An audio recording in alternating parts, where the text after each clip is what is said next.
All right, let's do it. Here we go. Another Baseball After Dark, 10 p.m. edition. 4 days left on the regular season edition. So we are back, and we are doing it solo dolo tonight. Solo Lodolo, if you will. Let's just head right over to the current updated standings. Some of these games are close to ending, but are not quite over yet, obviously. Blue Jays won tonight. Yankees game is still ongoing, so that could remain tied. We'll see. Tigers beat the Guardians tonight, so that's back tied. AL Central, 86 and 73 apiece. With 3 games to play. Mariners clinched last night. Phillies are clinched. Brewers are clinched. Dodgers clinched today. Or I guess yesterday. Dodgers clinched yesterday. Kershaw was shirtless with Kike. Nothing new there. And then wild card. As we all know, it's all coming down to the wire here. Currently, because Boston lost tonight and Detroit won, there's only a 1-game gap there, and then Houston. So again, very, very tight there. And then in the National League, the Reds won today, so the Mets are trying to hang on in their game right now. Diamondbacks did lose, so they are pretty far out of it now. Not a lot of time left for the Diamondbacks. They might have cratered. All right, welcome in. Thank you guys for hanging out tonight. Let me get in the chat here for a sec.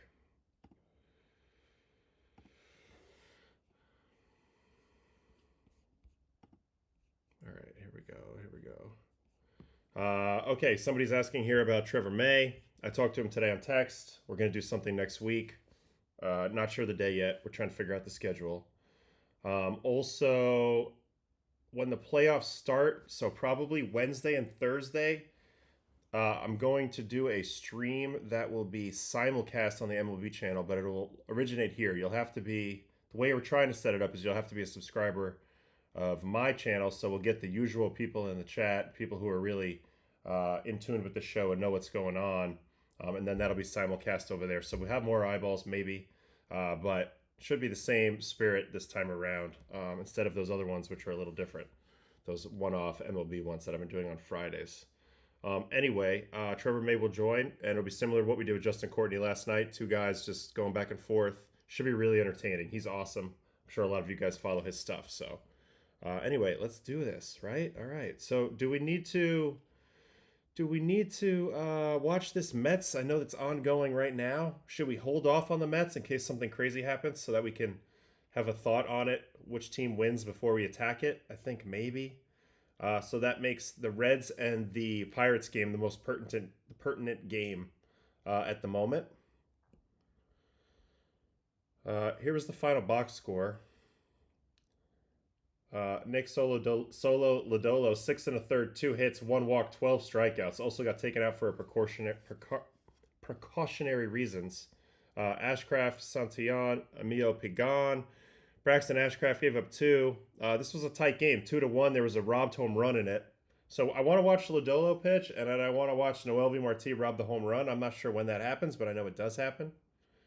So that's Reds and Pirates. If anybody in the chat wants to let me know the circumstances of the Noelvi Marti, Marti. Is he a Marti? No, he's a Marte. Robbed home runs. Please let me know. Okay, so Sugar's in there. Yeah, we're holding off. No more jinxes. No more jinxes. All right, no interest in that. Okay, here he goes, Nick Lodolo. And we're not going to watch every pitch, obviously, so let's just watch him get his outs. Curveball here, down low. He had a big day. I mean, 12 punchies in this type of game is huge, and this is why the Reds have had a punching chance. In the comparisons between the Reds and the Mets, there is one area that the Reds are better at the moment, and it's the starting rotation. Hunter Green, Nick Lodolo, Andrew Abbott. That's pretty good right there. They ride very good starting pitching. This is lifted to right, Marte. Fly ball to right, Marte. That's him again, isn't it? Yep, he's there, puts it away. 95-6. Now we're going to get a hit to Reynolds. Lodolo, you know, another crossfire guy. I can actually relate to his mechanic a lot. I can really almost, when I watch him do his little move here with the, which I'll show you in a second, with his top arm here. This move right here, when he gets into this position, I feel like mine was a little more uphill, but I can relate to this position. You get kind of spread, and then you have a strong front arm to kind of tug around. So that's what he does. You can see it's a crossbody sling, slingy type of arm action here. And it makes him really tough on lefties. It also makes his pitches just have an interesting horizontal approach angle to righties. Now he's throwing more changeups. I think that's a big thing for him as well. All right, so second inning, Tommy Pham's going to get a knock off him. Oh, the old bounce it off the plate. And Joey Bart, strikeout swinging.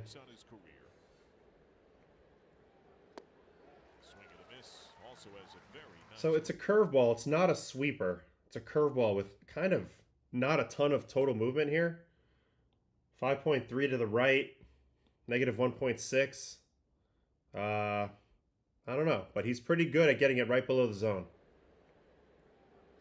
So I think Lodolo got taken out for precautionary reasons from what I've seen, Mar. I don't really know exactly what happened there, but that's what I read. So here's another punch out of Canario, another one of these curveballs. Let's see if it's below the zone again. It is. So something about the presentation of that pitch makes these hitters think that ball's going to end up a little higher than it does. And they're swinging over it consistently. Here's another one. This one's a little bigger.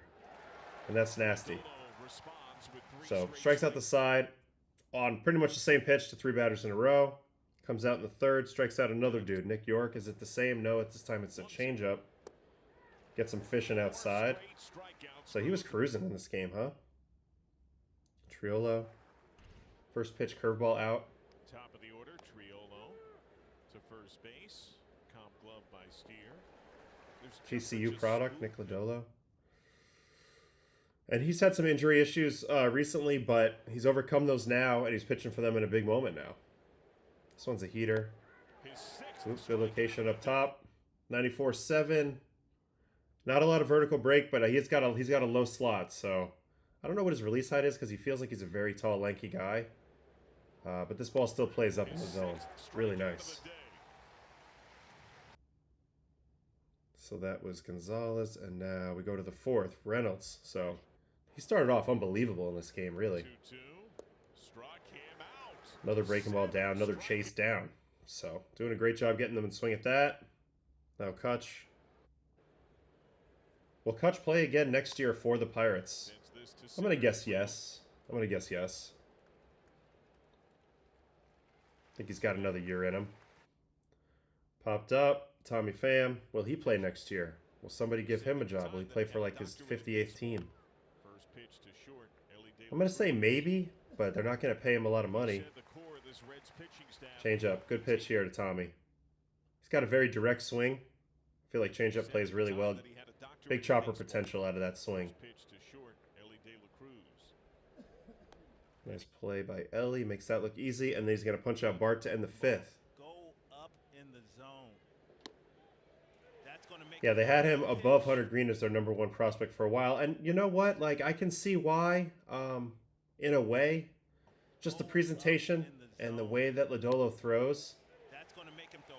You know, it's easy to dream on that. It's got a little Chris Sale factor to it. So it'll be interesting to see how his career progresses relative to Hunter Green, who's obviously looking incredible now. So that was Bart called out. Now Canario. He's going to punch out on a fastball.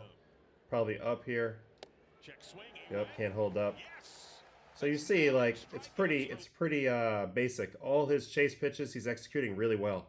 When he wants to go to the put-away fastball to the righties, it's the up and away. When he wants to go to the breaking ball, he's been down here consistently. When he wants to go to the changeup, he's been basically over here, making you fish. And then every now and then, he's got the ability to keep you honest with an upshoot up and in. That's impossible to defend if you have the other ones on your mind. All right, so that's it for Canario. Now Rafael Flores is going to punch out. Dude, he struck out everybody. Yep, same location again on that breaking ball. It's kind of a sweeper. I'm surprised they classify it as a curveball. But either way, it's working. So then we got a Nick York walk in the 6th, ground into a force out. on a changeup.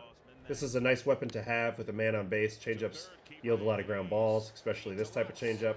Almost gets a double play out of that.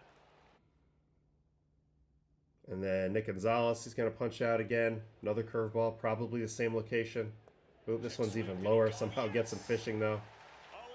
Wow, this ball was really low for him to swing at that. So that speaks a little bit to the pickle he had Gonzalez in. Gets him there. Then Reynolds again. First pitch changeup. Yeah, this camera angle sucks. Totally agree, Spectre.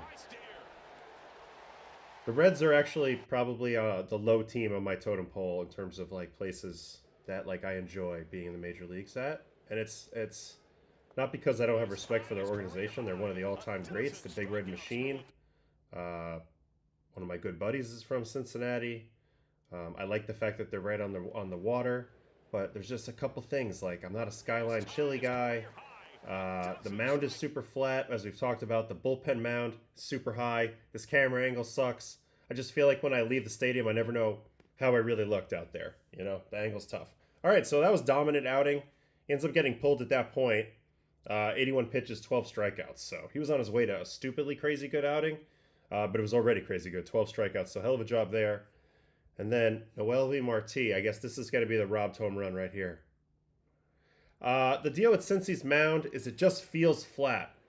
It feels very, very low and flat. Now, it could be an optical illusion, but you ask any pitcher in the big leagues that's pitched in Cincinnati in the last few years, they will tell you it feels awfully flat, and it feels like this is not the play. It feels like your ball kind of will play out better in the zone because you're kind of landing on a lower angle with it's not as steep.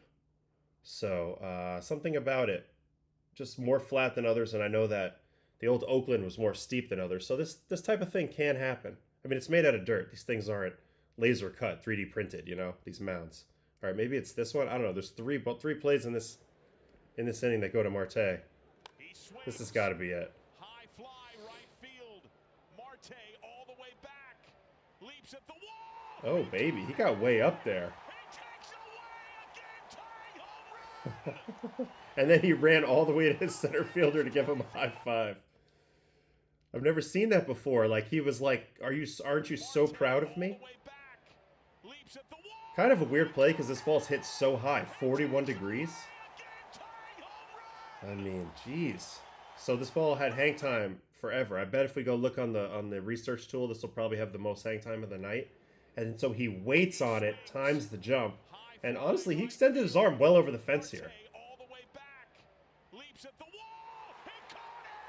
I love this though. He runs all the way to his buddy. Let's see how far he runs here. I think this is the first robbery of his life. So there's the robbery. And then look, they run at each other. They almost jumped into each other's arms. And there's still one more out to go. Anyway, that was a great play. You got to call spade a spade. So let's see in the research tool if I can, what I can pull up here.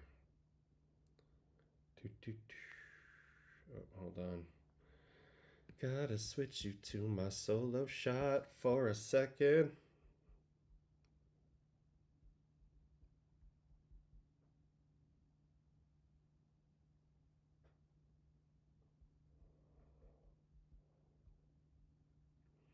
It's annoying that I wasn't logged in earlier. No. Unable to sign in. Back to sign in. I think I have the wrong thing in here.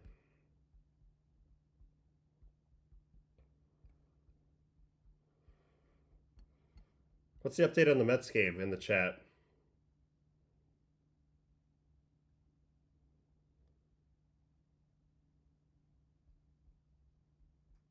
Sugar's obviously in the game. Did they try to get more than 3 outs with Sugar tonight? All right, we're in. Research tool. All right, now I can switch Aruski back. All right, let's see for a sec here. Currently top 9, 8-5. So that's game. Coming up here in the bottom of the ninth. All right, let's see here.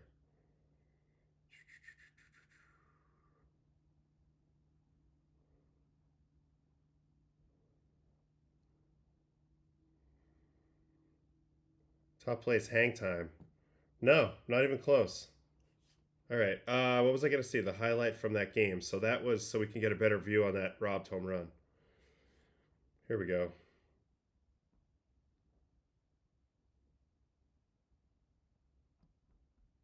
Come on, internet. Don't do this to me. Thought Diaz was unavailable. Dude, Rayleigh's really good. Rayleigh's probably the second best pitcher on the Mets besides Diaz. I don't know if that's a crazy statement, but he's the guy I would trust. He's going to go out there and throw strikes. All right, so we already saw this. Is there going to be a better angle on this? No. I guess there's no other cameras out there. All right. All right, so that's it. Reds win. Big win for them that they salvage it. Big time salvage job. All right, what do we got in the poll going here? How are we doing on the poll? We got 58% on the Metros, 29% on the Reds, 12% on the Snakes. Interesting that we got people voting for the Snakes. Question about... There's no way Sugar's unavailable today. That would be crazy. I know he pitched 2 innings the other day, but... This time of year, get those dose packs. Get that Voltaren. All right, any fun stories about Buck Showalter? We heard about the rule of the day in spring training, but someone who's been in the game as long as him probably had some things he'll do to keep a club loose. Believe it or not, Buck was all about keeping the club loose. The ping pong table, the shuffleboard table, the pool table in the Mets clubhouse, that's all Buck. Buck cared about a lot of stuff outside of the X's and O's. Like his attention to detail just in general is crazy. I always said that I think MLB should just hire him as a quality control czar. He should just go to every ballpark and tell them what they're doing right, what they're doing wrong, and he'll notice things that other people won't notice, and he'll make things generally better. I had a great relationship with Buck, and I loved him as a manager, but I was like a veteran player, so I was like perfect for Buck. Like a lot of his jokes don't land with the younger guys; they don't know what he's talking about, but they would land with me, and we had a good understanding. We liked each other. And I really was sad when he got let go. But I don't know, just a quirky dude. And it's funny because he was a manager of the Yankees when I was a kid, like in '95, and my dad loved him as manager back then. And I have an autographed baseball somewhere that is from Buck Showalter, and it says like wait until next year on it. And then of course he got fired. Joe Torre got hired, and the Yankees did win the next year. So I talked to him about that, and it's actually just we had a little chuckle about that. So that's pretty crazy. All right, let's see here. All right, so Edwin's in there. McLean had an interesting night. Good stuff. Lots of Ks. Give up the homers. Well, we're definitely going to watch McLean. Don't get that twisted. Reliever of the Year award. I mean, I don't understand this award. So this is just a standalone Reliever of the Year, MLB Reliever of the Year award. They already have the Trevor Hoffman and Mariano Rivera awards. So I don't know. What happens if Mets win? Mets win, they're 1 game up with 3 to play, and they go to Miami. And we try to hold on tight. About Lodolo, I thought in his last outing that curve sweeper was working for the first time this year, was his best pitch the past couple of seasons, that he had to change grips because of blisters. Interesting. So blisters were a factor. What was the deal with the Puig homer off me? You want to watch that? He freaking nukes it to dead center. But I kind of dominated Yasiel Puig throughout my career, I would say. I think he actually got even with me a little bit later. Should we try to find that really quick while we wait for the Mets thing, and then we'll go head over right to the Mets game? All right, that could be fun. We'll go back. We'll pull up. This has been happening more than I expected, to be honest with you. All right. We need a game log, maybe.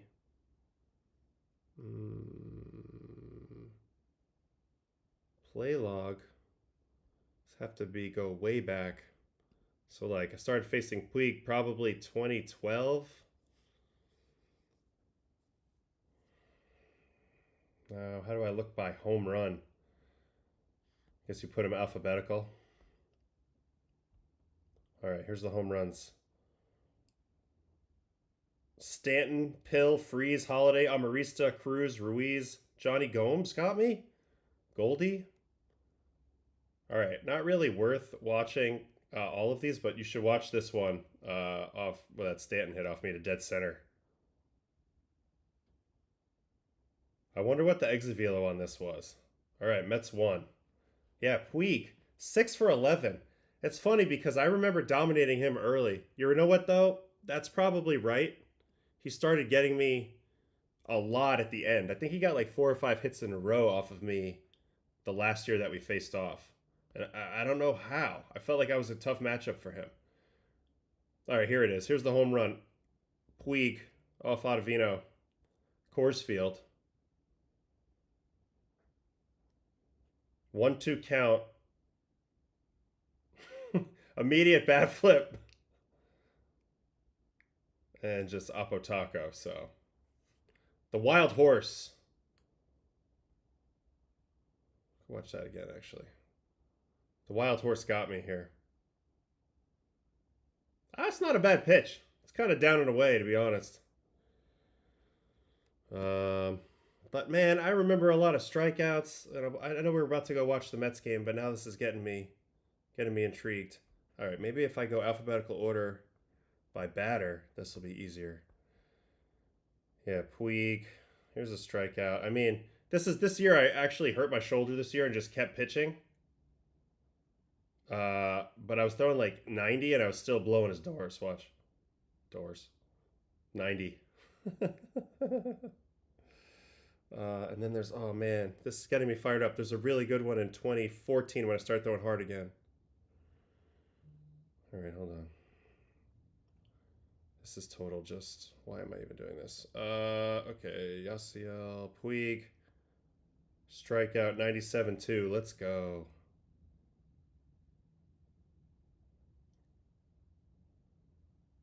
This one. He throws a fit over this one.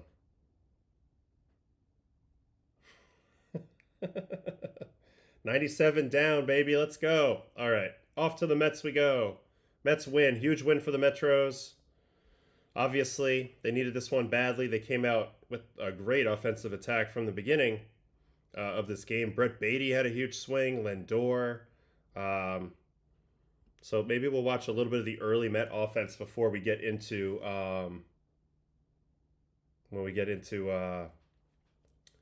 McLean. Okay, wait. This is my quote from the moment.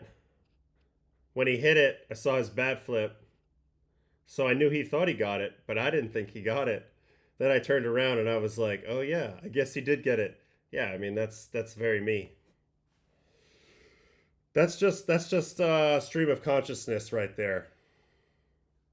Yeah, I used to definitely do the jog off the mound too. They used to make fun of me with that with the Rockies, the video guys that I used to do the jog off the mound on my strikeouts back in the day. All right, so first inning, Lindor walks, Soto flies out, and then Polar Bear doubles. Splitter. They got Imanaga tonight. Good pitcher. Good job riding this ball out by Pete, too. He's out front on this. But Pete gets great extension out in front of him. This is one of the big things that he's able to do. He's got a very mobile lower half. Pete's a unique hitter a little bit. Watch this. And what I'm talking about is the ability to extend like that, like through the baseball. A lot of guys cut their swing off and try to be too quick and rotational.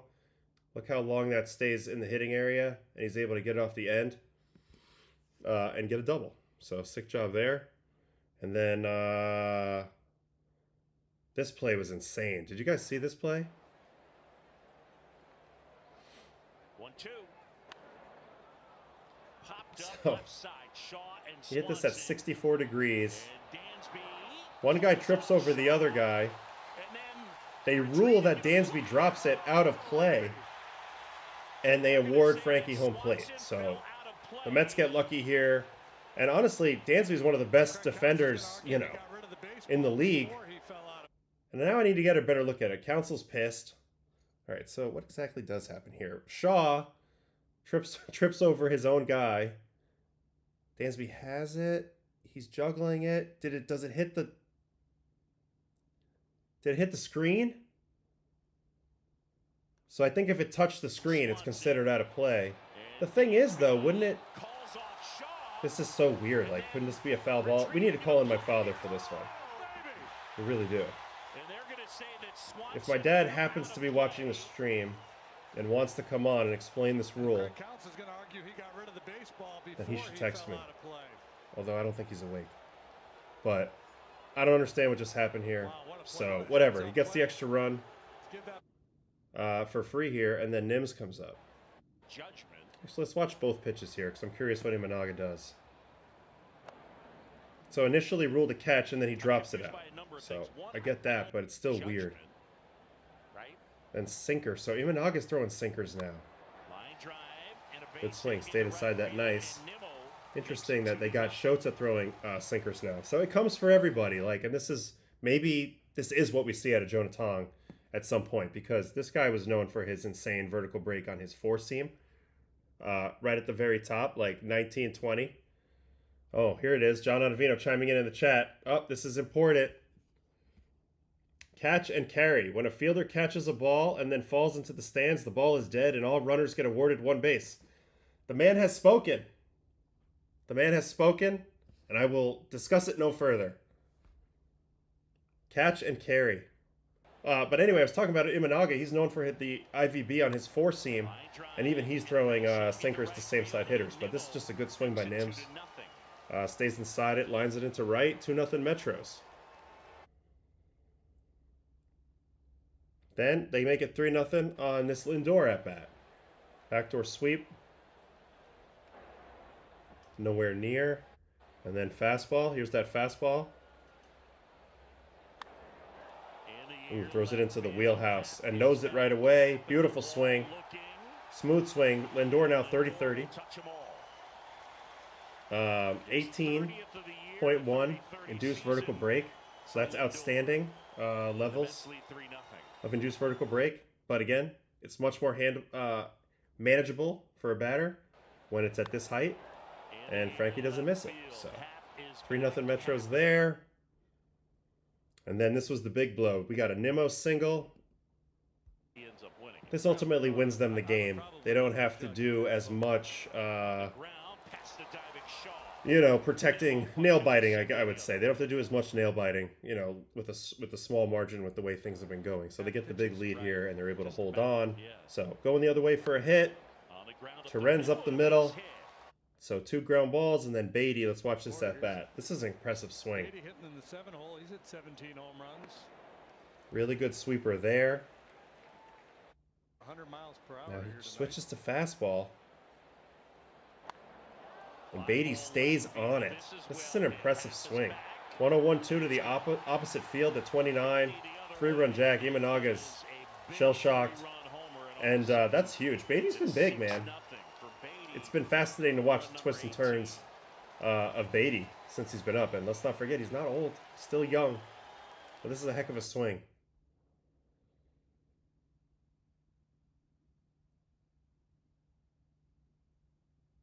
Man, I love watching the anticipation of the fans in the background.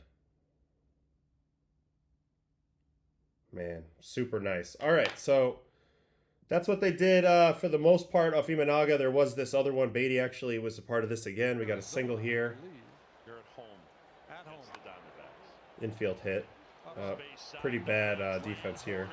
Cubs, uncharacteristic bad defense. And then Tyrone. Man, I'm happy for Tyrone. Gets a big hit in this game. Drives in another run. Man, he hit the crap out of that. 107.6 on a line. I love the Nimmo. I'm flexing every muscle in my neck when I'm running sprint style. As you can see right here. Nimmo, it's like he's withstanding G-forces as he comes around. He's gritting his teeth. But you know what? That's just Nims. He gives maximum effort. Yeah, I debuted at Wrigley. It was actually cool. One of my 3 career starts. Cardinals versus Cubs. Fox Saturday game.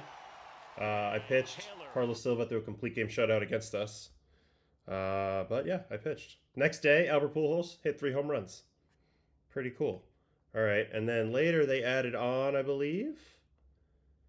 No. Okay, so time for McLean. Let's do this thing. Unless maybe there's something really quick in the chat before we get into McLean. Now the Metros percentages have jumped to 72%. A lot of people waiting for that game to end before they voted. All right, so people are happy about Beatty now. Good. They're hopeful. Cubs defense was outstanding. Okay, so, well, the outfield defense, though, is incredible. All right, okay, maybe that's a good idea. I should do that. But really, we're going to go to McLean right now because I'm fascinated to see how he did it. Let's do it. Michael Busch. Right. Going to get him out with the sweeper. I mean, when you're jamming guys with your sweeper, you know your ball moves a lot. He hits this ball pretty hard, but not directly on the barrel because it's negative 20 at 86. I mean, McLean's pitches continue to be impressive and almost surprising every time. I mean, you guys who've been with me every night or every day, and you've been watching the iPad like I have, and you've been looking at the metrics like I have. Right or wrong, we don't really see guys with these pitches, with this combination of pitches. Here's a sinker. I mean, again, it's 2.3 vert. This is actually high amount of induced vertical break for him. He's incredible, man. His stuff, his pitchability, the whole pitch package to this point. So I kind of knew he would show up in this game. And he gets Horner to chop it out. Now Ian Happ's going to get a double here, so let's see how. 3-1. Okay, so fastball. Predictable fastball and a fastball count. Got the sinker to probably the worst location that he could have thrown it. It's a double. Oh, well. Now by Ballesteros. 3-pitch strikeout. Let's watch the whole thing. Loves to get ahead with that sweeper. That's a brilliant 0-0 pitch right there. You're not going to get a lot of bad outcomes throwing that. Cutter off that back door. Don't love the location as much with this. I actually think they were trying to go up in here. Misses up away. But now it's back door, and now he's going to go curveball off of that window. I mean, it's a spectacular curveball. Spectacular curveball. So, incredible first inning. Second inning, Seiya is going to punch his ticket on a curveball. Sure, put the uni on. It's an unbelievable curveball, man. Every time, it amazes me. Every time. It's surprising how nasty it is. Here's the sweeper at 87. Ooh, weird one. Front door. Kind of gets him to swing under it. Man, he rips the piss out of the seams. 31.15 RPM on that. And then PCA. So he's going to punch the side in the second. This is a 3-pitch punchy. Let's watch how he does that. First pitch cutter. Bangs it off his own leg. 4-seam in off that. I love that. Ooh, this was a pitch PCA could have hit, but he doesn't. So it's 0-2. Ooh, now he's going to probably elevate. Yep, elevates. Good morning, good afternoon, good night in the second. All right, third inning, he walks Dansby. Let's see, there's a 3-2 sinker attempt here. 3-2. Good pitch, but it's a ball. Dansby looked like he was taken the whole way there. All right, now he's going to get back on his strikeout ways. Here comes a curveball. Dude, so filth. So filth. Michael Busch. The Mets have really been blessed over the years with young pitchers that just are special. You know, Harvey, Degrom, Syndergaard, Matz, Wheeler to some extent. The list goes on. That was filthy right there. All right, Nico Horner's going to ground out. So he's going to chew him up with a sinker for the second time. This guy's more of a sweepy curveball. Yes. So he gets his quick outs with Nico. Lugo, good call. Very good call. Lugo, habitually underrated by his own team in a lot of ways. Ian Happ is going to punch here. Sweeper. Wow. Dude, negative 23 basically. At 85, this is like, I don't know, stuff plus, Ottavino stuff plus like a 200. You kidding me with that? Well, why is my pen not working? But let's just watch that again. And lean on it. Disgusting. I gotta have to resync that.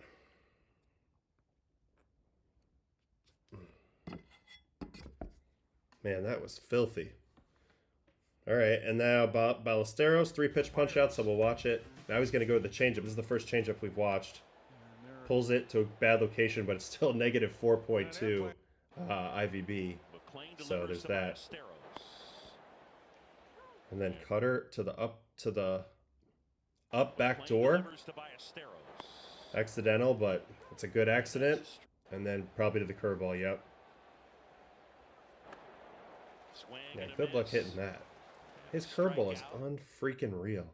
All right, so he finally gets clipped here by Seiya. So we'll watch the whole at-bat. And I did feel like Suzuki has been swinging it really well the last couple nights when we've watched him. So let's watch the whole at-bat and see how he ends up getting clipped here.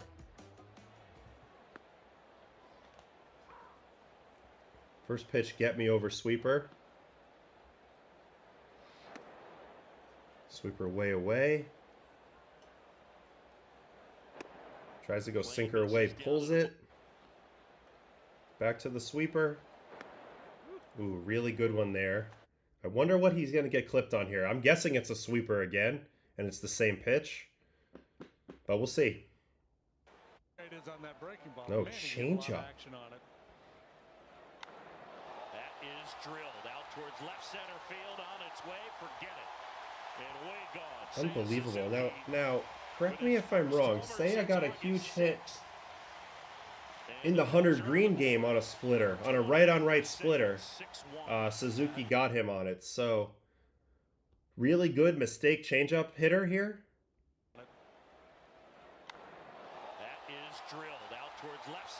Credit to Suzuki. Most guys are swinging way out in front of this, even though this pitch was in a bad location. But he was perfectly on balance. Really nice. All right, so whatever. You got a huge lead, keep rolling. Then he gets a fly out. Carson Kelly, 4-seam, 3-2, go right at him. Got to stay in the zone here. Does just enough. Gets the pop out here. Ooh. A little miscommunication. All right, 5th inning. PCA is going to go down on 4 pitches. We'll watch it again. Misses with the backdoor sweeper. Now he's going to come sinker. Interesting. Fouls it off. That was a good pitch to hit. One of the rare few. That was also a pretty good pitch to hit, despite it being on the black.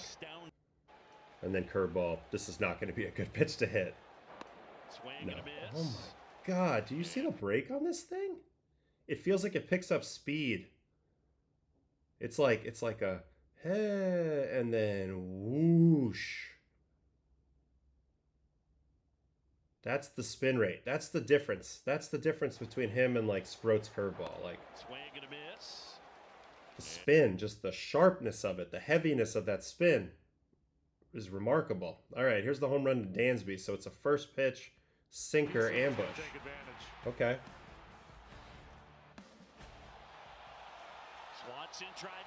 Well, thanks a lot for that camera angle. Oh, so stays inside a sinker. Good swing. 105.2. Dansby's a pro. Dansby's a pro. Looking for one pitch to drive. Gets it. Homers. I have no problem with either of these home runs so far. I credit the hitter on both of them. I also think McLean is pitching to fill up the zone and challenge the other team to hit him. So I got no problem with it. Everybody's doing the right thing here. Matt Shaw, though, is going to strike out because McLean does not get rattled by a home run or two. All right, it's not where he wanted it, but it still works. See you later. Michael Bush. Going to get him on a sinker. And this is a negative 2.9 induced vertical break fastball. Very rare. Very freaking rare. And I'm curious about his grip now. I need to see a Nolan McLean sinker grip because something is different about this. Other people would be able to do this. Maybe, is he like kicking his sinker somehow? We might need to go to the Google machine in a little bit and see if somebody has that. Okay, so he gets him the chop out, 6th inning. Nico called out on strikes. This is going to probably be the backdoor sinker. That's just a right down the middle sinker. Nico seems to think that might have been a ball. Nope. And then he walks Happer, and then here's a ground rule double to Ballesteros. So he ends with a couple hits here. So let's see. That's just a very good swing. Goes with it. That's about as good as you can do with that pitch. Good swing there. And then Seiya again, 2-pitch at bat. So he clipped him on a changeup the first time. Sweeper. Ooh, gets the call even though that's not a strike. Probably going to be a sweeper, I'm guessing. Yeah, sweeper. Yeah, and he just left it arm side. So Seiya's locked in. He didn't miss it. That's really good. That is a really, really, really, really good anticipation off of the previous pitch by Seiya Suzuki. And this guy's freaking locked in. And, you know, we were told that he was like a Mike Trout light when he came over from Japan, wearing number 27, the whole deal. And he struggled a little bit. But this year, look out, he's had a huge year. He's been really, really good. That was home run number 29. He can get to 30 with one more. That's math. So, McLean, what's my final thoughts on McLean? I want to go look at his baseball savant situation from this Wago. I think he's awesome. I think he looked great. Obviously, I didn't watch every pitch. People are saying maybe that he had a little bit of fastball command issues at times. I can see that. He seems to have much more of a command preference with his spin, with his off-speed pitches. But he continues to be ultra impressive. He's by far the most impressive Mets pitcher at this moment. It can't be debated at this point. What a pickup. What a find. I've been nothing but impressed with this guy. 27 sinkers, 27 sweepers, 24 sinkers, 14 four-seams, 13 curveballs, 11 cutters, so working that cutter in still, 5 changeups.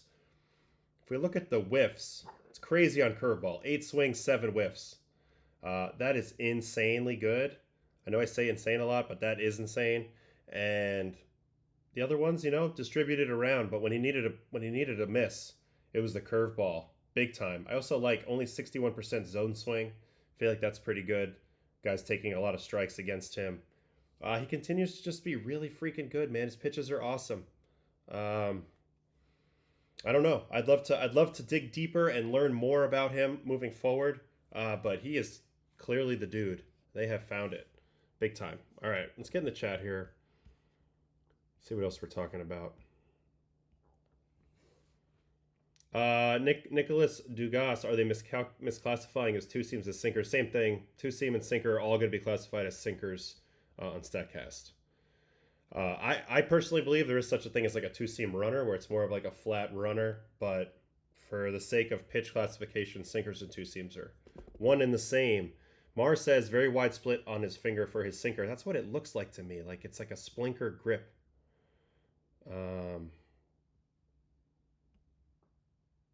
Yeah, a kick sink. That could be.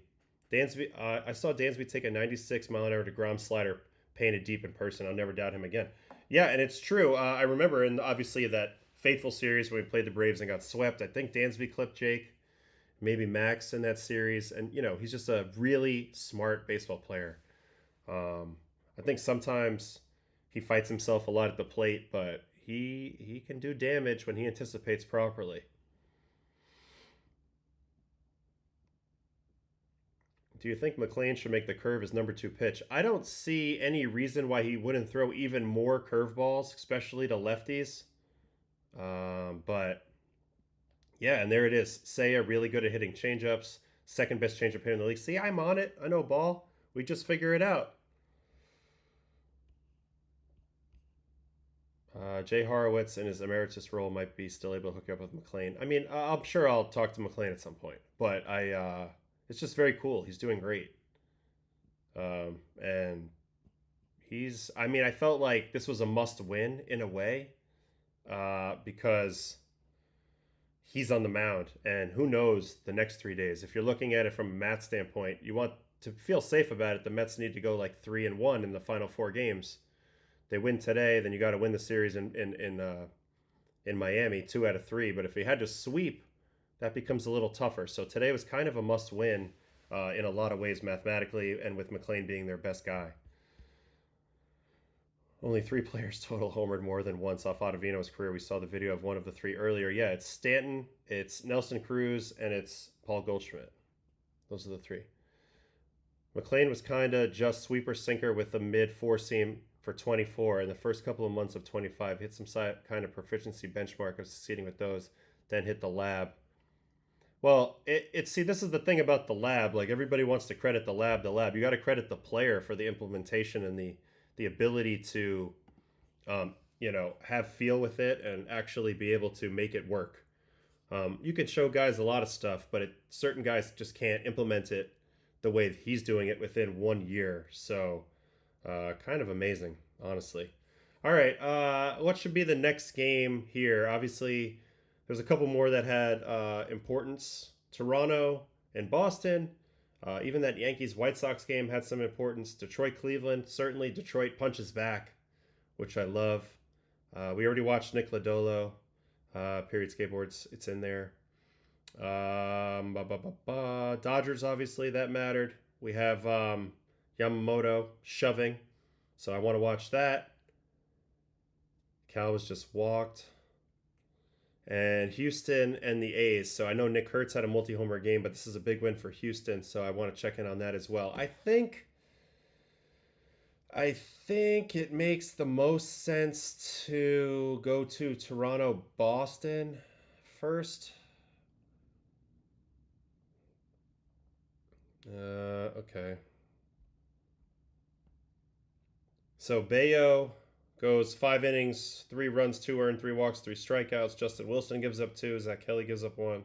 On the other side, the Blue Jays had a perfecto going for a little while. That would have been interesting. I'm definitely watching Yamamoto, guys, very soon.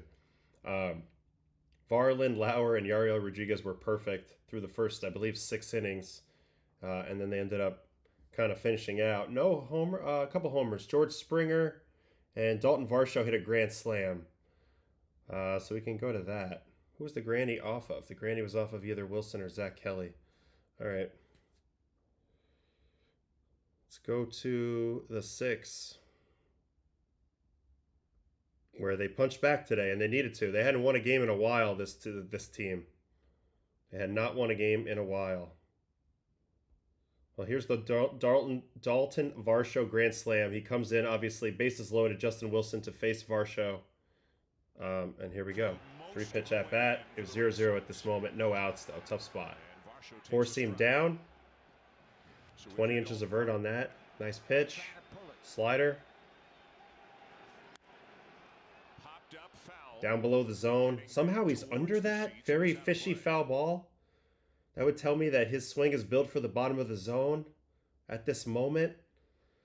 I would throw a pitch higher than high. Maybe he gets clipped on a high fastball, but if he does, it's actually impressive by Varsho. Let's see. It is a fastball. Let's see if it's down or if he gets it up. He actually got it up, so that's an impressive swing by Varsho. Also, Wilson had 20 inches of carry earlier, and they only get 16 right here. Yeah, what's going on with my pencil today?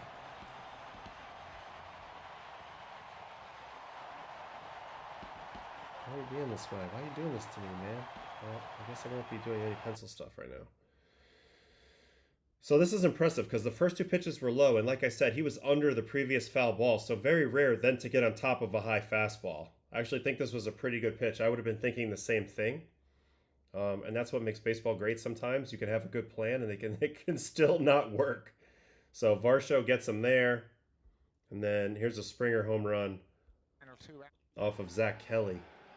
Springer continues to have this magical year, kind of a resurgence. Just drops it out over there. Big time swing.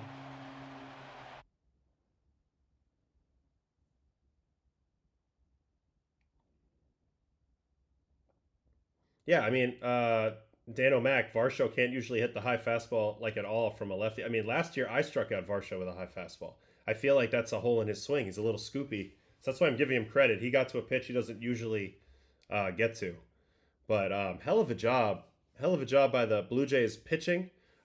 This is actually, it's funny because this is the part of their operation that I tend to be the most down on is their bullpen. But Varland, certainly Lauer, who's been a valuable piece for them. Rodriguez, Fisher, Dominguez, Little, and yes, Jeff Hoffman had kind of a wonky ninth. They all pitched in this game. They did a great job. They got a huge win for the team without one of their aces and one of their stud starters on the mound. So this was a big development for the Blue Jays today. They hang on. They beat the Red Sox.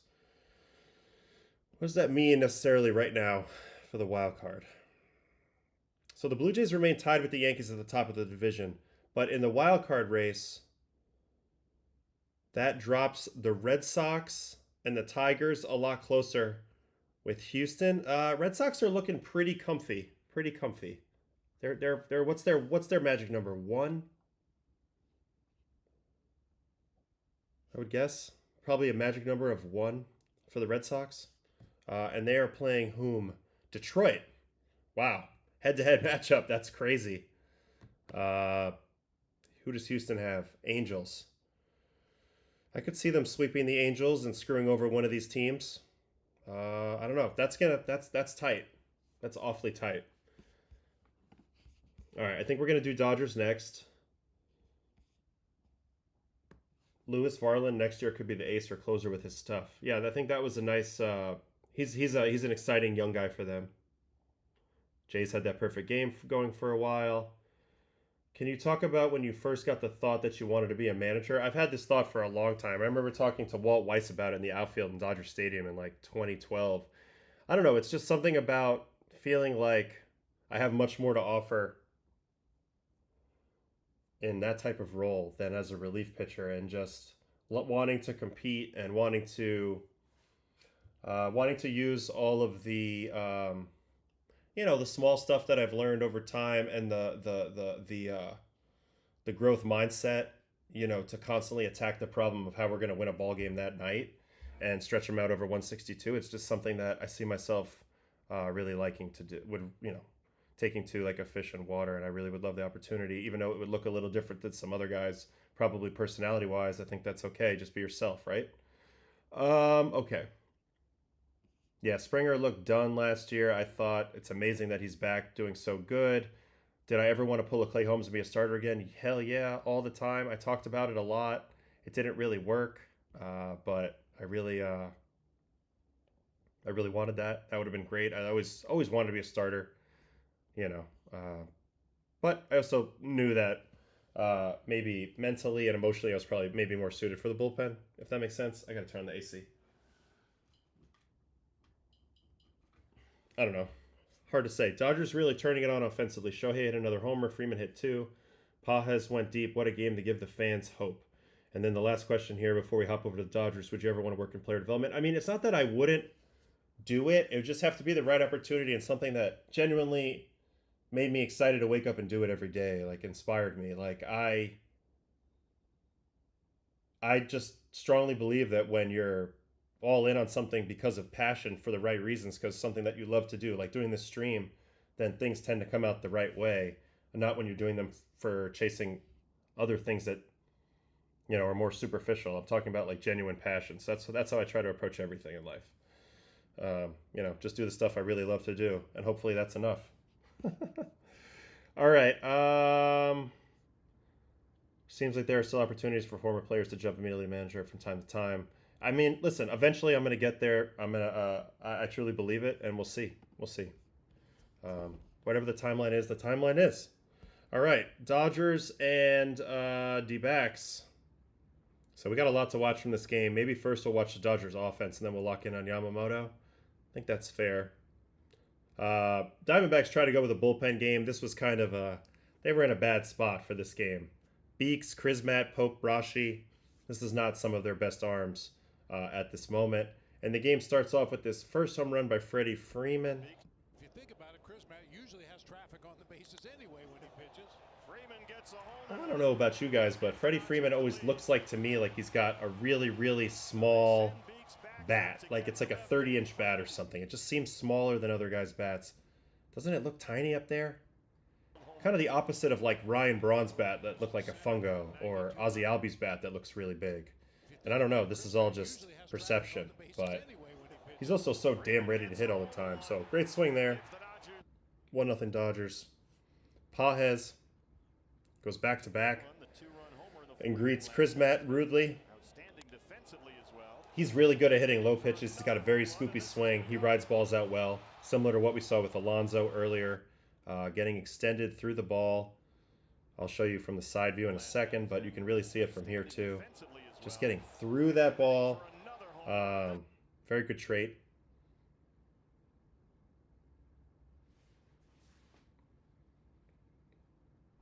.104.3 at 26. Happy to see that Pages has been picking it up late in the season. He kind of did struggle there for a little bit. All right, and then the rally continues. Kike. Kike hasn't been playing much lately, huh? Ground ball through. Kike's quick, loves to pull. And then Mookie later with the first pitch hit. This is going to score some runs. Perfect Mookie swing there, little line drive.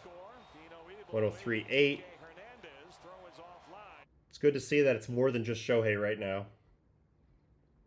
Okay, and then Kike with a double here. So 2-hit day for Kike, first 2 at-bats. Change-up, bad pitch to him as well. Another guy really good at hitting change-ups. It's interesting, guys that are good at hitting change-ups. I felt like that's kind of the hardest pitch to see. If I was a hitter, I think that change-ups would have dominated me. And then here we go, Shohei. So 3-pitch at-bat to Shohei, and number 54 is coming up here. Now, this guy, Chrismat, is known for throwing change-up, change-up, change-up, change-up. So we'll see. Ball 1 there. Change-up coming again.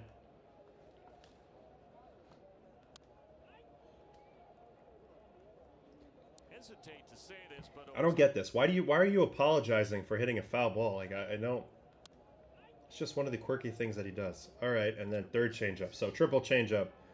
I mean, come on, man. It's below the zone, and he still launches it. 102.3 into the pool. Of course he does. Another guy who stays through a changeup. That's 54 for Ohtani. The first 12 games this year between these two. I mean, great swing. How'd you do that?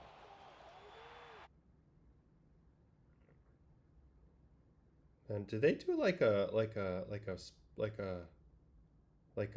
Dragon Ball Z move right here? Him and Kike? He didn't even put a good swing on that ball. That looked like it.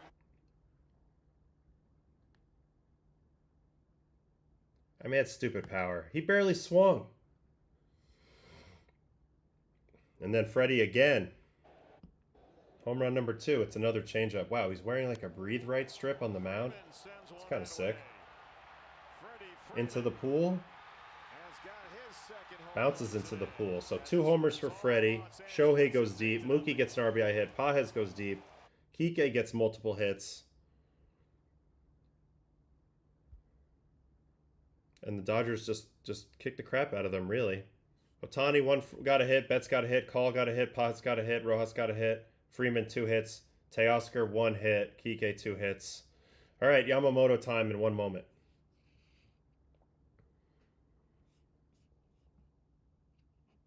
I mean, you have to be pretty strong. And you know what? He only hit that 102.3. That shows you that he didn't really hit it that hard. But other guys with that swing would have hit it like 94, and they just would have been out.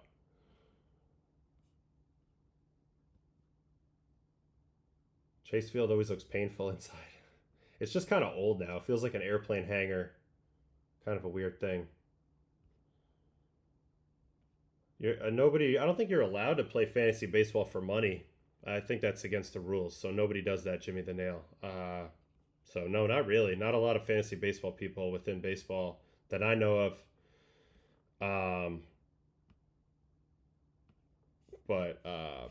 Yeah.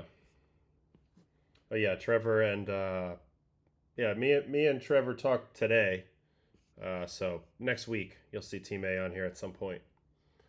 All right, Yamamoto time. This guy's been probably the best pitcher in the game for the last month as a starter. So, pretty sick. Fantasy football, though, is a little crazy with baseball. Every team. Okay, so first out, splitter looking, so weird pitch. Now Ketel Marte, curveball. This camera angle also kind of sucks. Rolls it over. Good hustle out of Ketel right here. Really running hard there. And then Corbin Carroll Gonna get him with the split. So 2 strikeouts and a clean first.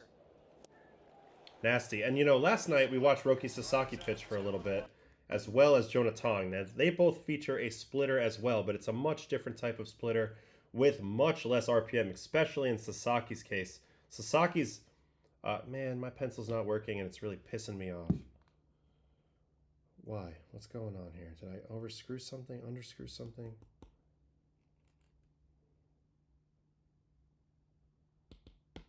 We'll try to do this again. Anyway, as I was mentioning last night, Sasaki, his ball was coming in with like 600 to 800 RPM. And it was kind of slow, and it's more of like a speed differential, unpredictable movement pitch. Whereas, this is still not working. I guess we're going to have to restart the iPad tomorrow. Whereas this pitch by Yamamoto is designed to look like a fastball and then not be a fastball, right? So they're 2 different style splitters. This one's a lot easier to command, but it's also probably less margin for error in terms of getting clobbered if you make a mistake with it. I don't think the pen's out of battery, but maybe it is. I'll charge it later. We can go without it. All right, Gabriel Moreno. So anyway, I just want to point out the difference in those types of splitters, because those pitches, they're classified as splitters. They're not quite forkballs, but they're kind of hybrids between a true power split and a forkball. So here's a sinker right on right. Gets the rollover. Adrian Del Castillo is next. Going to get him with the split. Yep, rolling it over all day. And again, they think they're swinging at fastballs. That's the difference. Blaze Alexander single.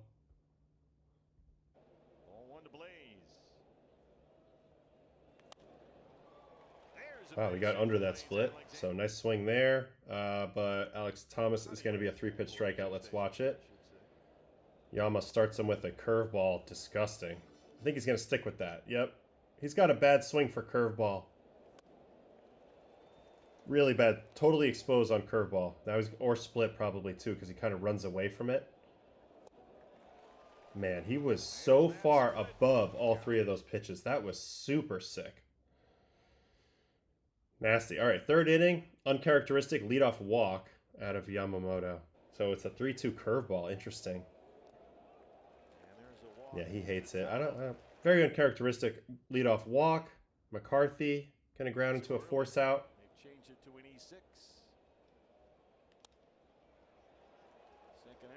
Dan O'Mac, what are you talking about? The strikeout was a little mean, or something I said was a little mean? I felt like the strikeout was a little mean, how nasty it was. Second error. Rojas for 1, and that's it. Okay, then Perdomo got a hit, so second time through. Geraldo Perdomo. Little punchy shot into second. So man on, going to be 2 guys on and 1 out here. For Ketel Marte, he's going to get him with a cutter. Interesting, 2-1 cutter. This could have been dangerous. I actually hate this pitch so much, but it works for him. Man, Conforto came flying in, and then they didn't run, so they get an out on that. Crazy. Wow. Just a weird baseball play there. And then Corbin Carroll's going to ground out on a curveball. Actually a pretty good pitch to hit, but curveballs in general just tough to get him, you know, on the right plane. So he rolls it over. And we go to the 4th. Gabriel Moreno ground out. Cutter. Ooh, right on right cutter action. Right, really good pitch. Gets him off the end. Over to Miggy Rowe. 1 out there. Adrian Del Castillo ground out on a split. So this splitter is really good for whiff. It's also really good for ground ball type contact. Ooh, nice little play by Mookie. Then another uncharacteristic walk. 3-2 fastball. 97-2 though. Yamamoto featuring very good velocity. And actually the pitch was a strike. Holy cow, that was a strike. Ball's completely in the box. So this would have been an easy challenge. 3-2 on Blaze. And actually it got a little hairy because of that. Alex Thomas with a hit. So why is he throwing him a fastball after all those curveballs and splitters before dominated him? Just giving him a chance. And he ends up, oh my god, what a crazy out of control base running play there. All right, Tim Tawa, 3-pitch strikeout to get out of the jam. Let's watch that. Cutter away. Foul ball. See if Tim can pick up a couple of stakes right here. Oof. There's the curveball. And Devastating curveball. 0-2. Curveball again. Oh, boy. And there's the makeup call. That made up for what should have been Oh, my God. Well, he made him throw a lot more pitches than he needed to, but yes, this is a ball. Pretty good job by Rushing, or whoever that is. Rortfet, I don't know. Rushing. Okay, 5th inning. McCarthy flies out. 3 runs. Yamamoto's on some sort of scoreless streak, I believe, too. He might be in the 20s, 20 innings now. backpedaling his Mookie Betts. Popped it up to Mook.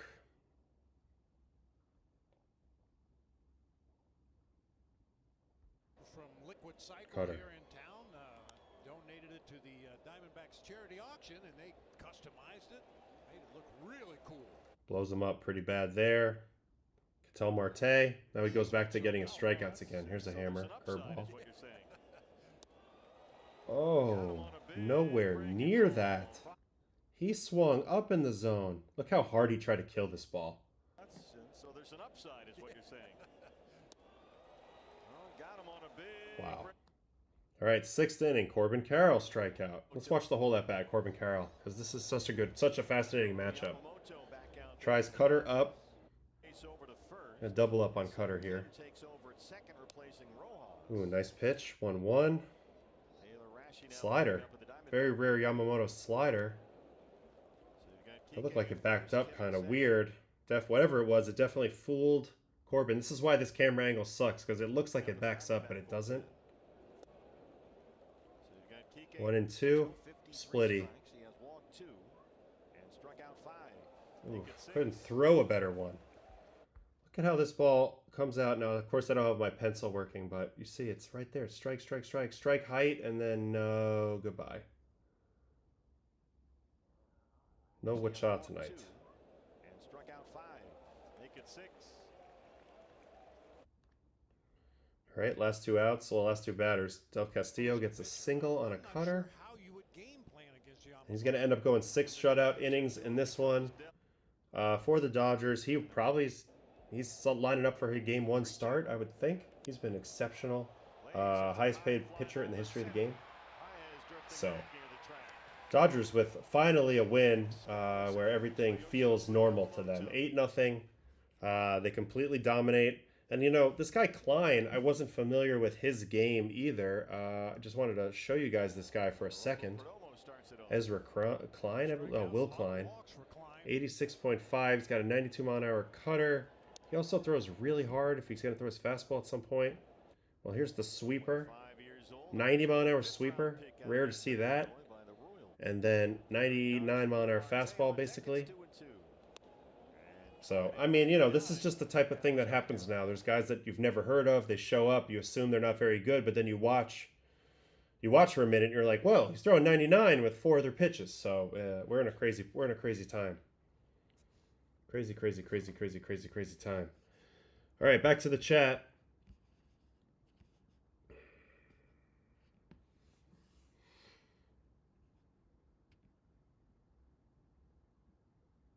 I do wonder how accurate these TV strike zone boxes are compared to what ABS will be like. I don't think they're going to be exactly the same, but I don't think that you should completely ignore the TV box either. I feel like at least in and out, it's pretty accurate. Up, down, probably not. Up, down, probably not. In and out, I feel like it's pretty close. I give it the benefit of the doubt. If you're going to show it to me, I'm going to probably use it, or at least think it matters. Degrom went like 32 games without letting up more than 3 runs. His record of like most starts, one run or no runs in his career, it's like more than half of his starts, 1 run or no runs, is the craziest thing ever. Ohtani is starting game 1. Really? Omar says. Okay. So Ohtani trumps Yamamoto? Interesting. McLean versus Yamamoto on Tuesday could be fun if the Mets are in there. That's true. That's an outstanding matchup. Or whoever the game 1 matchup. If it's Ohtani, if it's Yamamoto, that will be great. I mean, you know, we'll be locked in. The ABS is going to reveal which batters have the mastery in the zone, and they all think they do. It's going to be fun. I couldn't agree more, Dan O'Mac. What are your thoughts on Helsley turning around his last few outings? I mean, listen, Helsley's one of the nastiest relievers in the game. He was a little messed up. I also didn't like his approach of trying to throw too many fastballs when he clearly had no fastball command. The tipping, maybe he was, maybe he wasn't. At least now he's kind of made himself tip-proof from the tip that he thought he was doing before. I still think he should be throwing more sliders than anything else. That's his best pitch.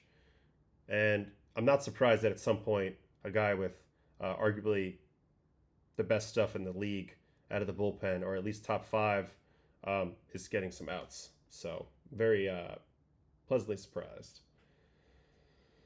ABS is calibrated for people's heights, right? Wondering how it'll treat Aaron Judge. Yeah, it won't be great, probably, but at the same time, he gets screwed now. He gets screwed a lot now, so he'll be fine.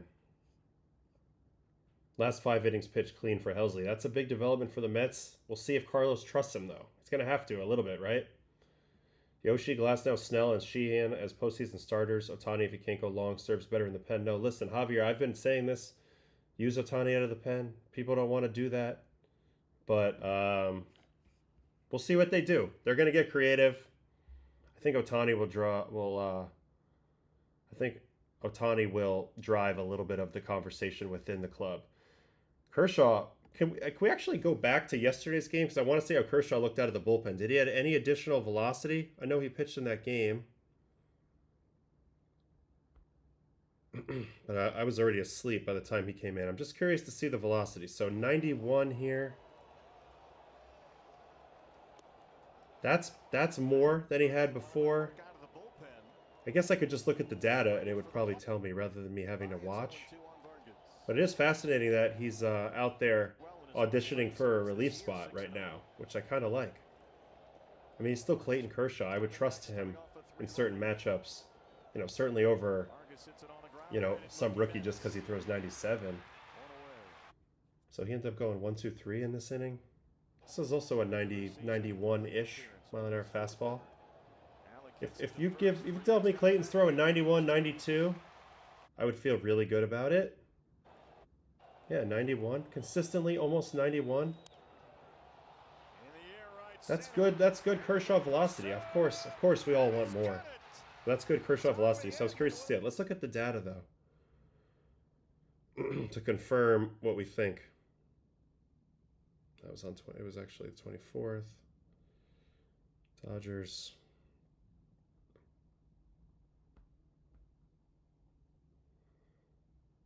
Yeah, four-seam fastball up 1.4 miles an hour. Last night, slider was up, obviously, as well. No, it was the same, but splitter was up. But that's big. Four-seam fastball 1.4. Every little tick matters. Every little tick matters. And, yeah, the slider velo could be a lot better. I agree with that totally. But, look, he's not going to pitch a ton, but they might need him in a big moment. I don't know. I'd have to look at the whole roster, but there might be a spot for him. I just think it's interesting that he's auditioning in this role now. It's definitely, this is new, right? This is all new now. Can we check Degrom's last start of the year if we're going back to yesterday? I don't want to watch the whole thing. He pitched well. He did well. I think we still have to watch the games that still mattered. Still got a few more. Detroit, Cleveland, Yankees, White Sox, and Houston A's. I think, unfortunately, I think we have to look at that. As a vet who's done both jobs, how does the state of mind change for Kershaw? I just think he's just like, I'm willing to do whatever to be a part of it mode, which is great. He'll be fine. Framber looked great today, so we'll watch some of that. All right. All right, I think Detroit, Cleveland. Detroit strikes back in this game with 3 home runs. Riley Green, Wensil, Perez, and Jahmai Jones. They bullpen it. Melton, Herter, Canley, Holton, Finnegan, Vest, with Vest striking out the side. Parker, Messick, they got to him for the 3 homers. And the Cleveland offense didn't do much. When Quan goes 0-for, they don't really go. So Detroit and Cleveland.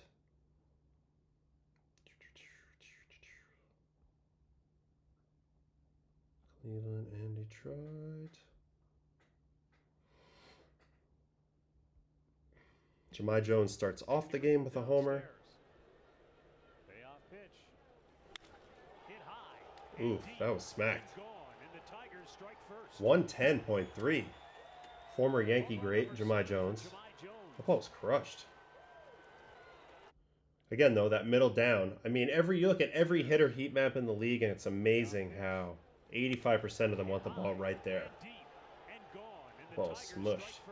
Weird sinker. Dead zone fastball sinker shape, but I think he's got a little HAA action going on. Okay, Wensil Perez. So 2 homers in the first. Another one. Middle down. Slider. 107.3. Nice swing. And then the third one is Riley Green. It's a first pitch fastball on a left-on-left sinker. This guy's very scoopy. Let's see where this pitch is. Yep, right into the scoop. Kaboom. Riley Green. He's having a great year. 107.2. Tigers needed this one bad, bad, bad. You thought the Mets were scuffling? Tigers have been god-awful lately. And that's 36 pumps for Riley Green. He's having a hell of a year. And then, like I said, they really bullpen the crap out of this thing. Let's see Will Vest. Will Vest coming out there all piss and vinegar, throwing fastballs. 96.7 for the first punchy of the ninth. Looking. This was such an important inning. If you blow this game right here, your season's cooked. Season would be cooked if you don't come out and shut the door right here. Up and in slider, kind of a weird pitch, but it works. And then he ends the game on a 3-pitch punchy. We'll watch the whole thing bone nailer.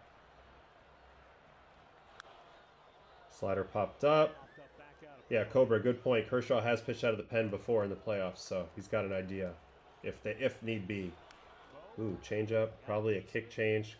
Maybe not with the vert, but weird pitch. Probably going to finish him with a fastball after this combination to get ahead. Nope, slider. Let's see it. Ooh, back foot, nasty, and yeah, Will Vest wanted it, I guess. Holy cow. Talk about some enthusiasm.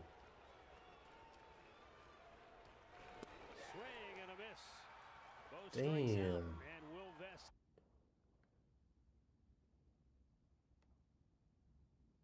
That's some energy right there.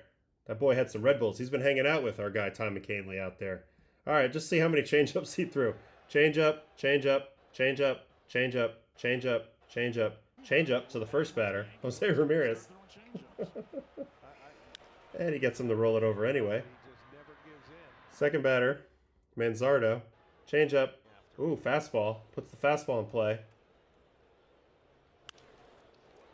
Off the foot. Over to Javi. Man, Javi's still so smooth out there, I have to say that. Then Arias, we got changeup, changeup. So 1 fastball so far in 3 batters. Nowhere near that. Over to Javi. And then he even got 1 out in the 7th with changeup, changeup. So Tommy, with the typical Tommy night, throws 1 fastball. Every other pitch is a changeup. Gets 4 outs. He's an absolute meat. Look at this meat. Look at the legs on this meat.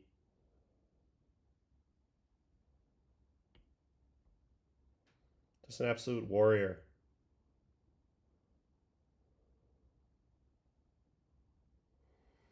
What can I say? Just throws the changeup and it works. So that's it for the Tigers. Big win for them. They pulled back even with the Guardians. So now they are dead tied in the standings with 3 games to go.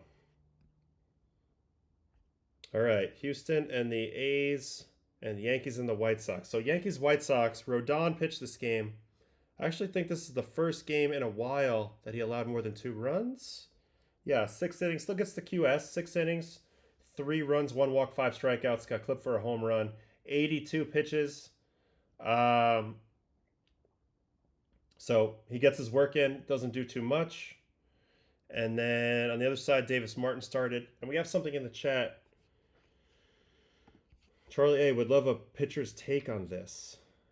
Is the changeup the pitch that has the widest variety of ways to achieve the same desired effect? I would say yes, definitely. There's so many different grips and ways to go about throwing a changeup that yes, I would agree with that. Accomplishments aside, who is better in their prime, Degrom or Pedro?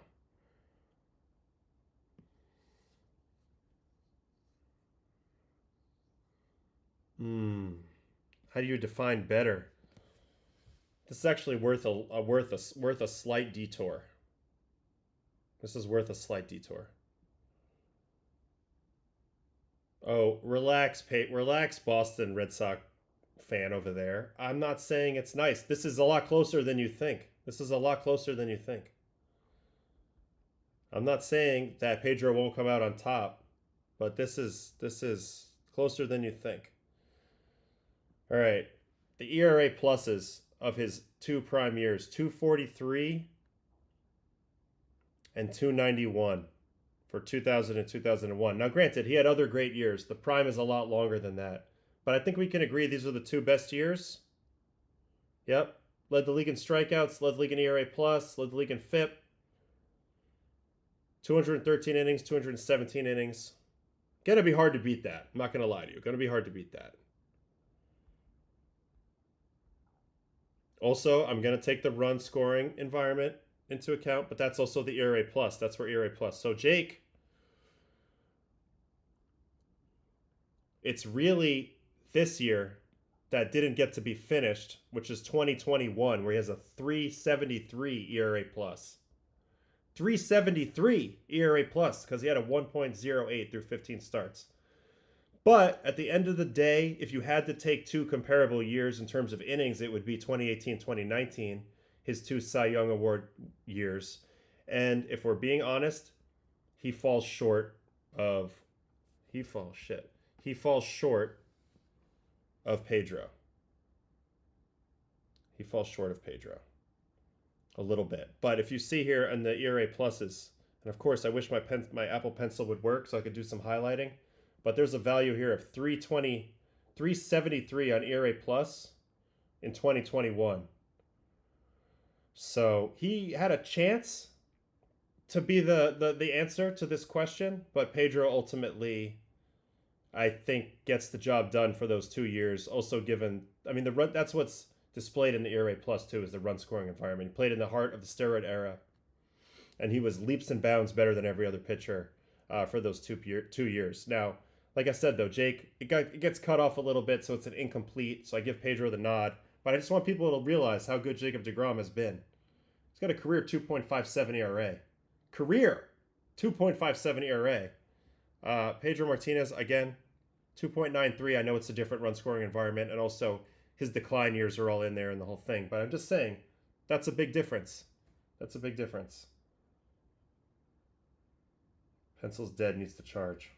All right.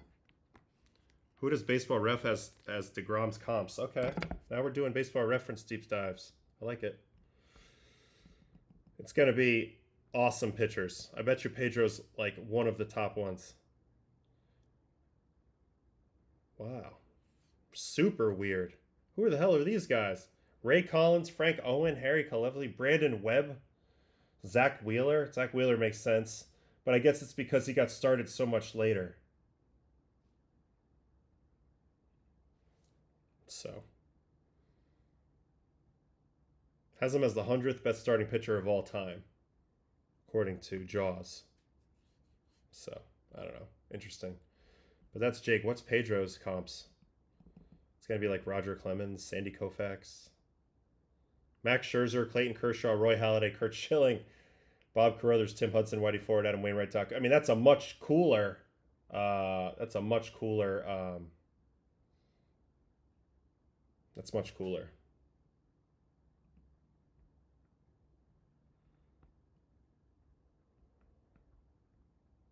Anyway, pretty good. 98 mile-an-hour sliders in 1908. Oh, mine? I want to do mine? It's not that impressive. I don't know how I feel like I'm better than a lot of the guys that I'm compared to.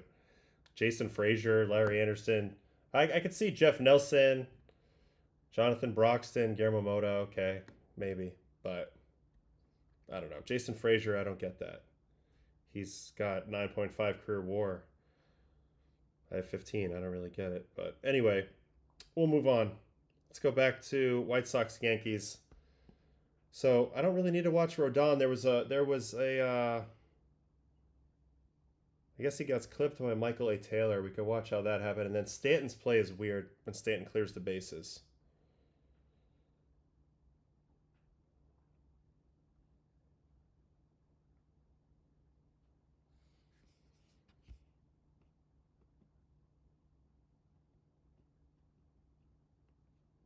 They don't have Baseball Savant really from my prime, 2018, 2019. I mean, there'll be some stuff you can see, but really 2015 was like kind of also kind of prime, but 2015, 2016, but those are like half years. AL MVP race, man, I think it's getting awfully close to being Cal Raleigh. The more I look at it, I mean, I'm not sure yet who I'd vote for. It's pretty close though, man. And like, just for the sake of catchers being valued properly, I might go that way. I know that's probably not the best way to go about it, but it's pretty tough. Yeah, I think the schedule will be pretty soon, Nicole. Pretty similar in the postseason. There might be a little bit of timing adjustments, but I'll make sure that I'll make sure that I let it be known, obviously ahead of time, and everybody will know. Yeah, I know 2022 was a great year too. I agree, that was a great year, but you know, not the best. I mean, I was very good. I think that year in terms of like what I could control. A lot of things went my way. But my stuff and relative to the rest of the league was more impressive, I think, 18 and 19, and even earlier than that. But whatever. Whatever. Here's the home run. Michael A. Taylor, 3-pitch home run, 2-pitch homer. So this was, at the moment, this got a little dicey because with Toronto winning, the Yankees needed to keep pace here, or they would risk falling back out of that first place tie. And because Toronto has the tiebreaker, they have to overtake them. Driven out deep to right center field, giving chases Judge, and that ball is gone. Ooh, that's a Yankee Stadium homer, although he did hit it 107.4, so it just didn't seem to travel very much. And it gets out in that one little spot. Obviously, this guy thinks he's cool. He's going to go throw it back in. Eric Kinsky. I don't know. I think all of the baseball-related tattoos are probably mistakes. I mean, I have some that are kind of mistakes. But at the same time, like Yadier Molina has like all of his Gold Gloves tatted on him, World Series trophy with the years that he won tatted on him. Like, it's not what I would do, but it looks badass on him. So yeah, 18. I think I had my best stuff too.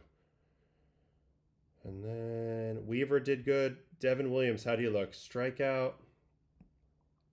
Yeah. But for as far as like a play, yeah, the classic Tommy John laces tattoo. There's no room. A lot of guys get like the zipper or like a screaming baseball face over the Tommy John scar.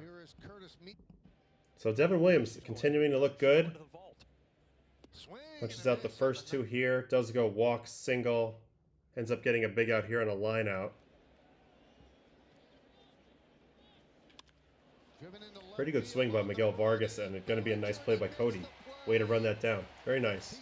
That was hit well, so finally something goes his way. Hard contact, and he gets the out. Bednar comes in, 1-2-3 ninth. This is the last out. Here's the strikeout. He's been very steady. Big pickup by the Yankees at the deadline. I thought Jake Bird was going to be big. He hasn't even been back, so maybe in the future. But Bednar doing the job, taking the pressure off these other guys. Weaver, Williams, but these bullpen guys are going to throw a lot for the Yankees come postseason time. We all know that. Judge went 2 for 3. Here's a double. They continue to try to pitch him middle in and down. I mean, that ball's probably 110, 112.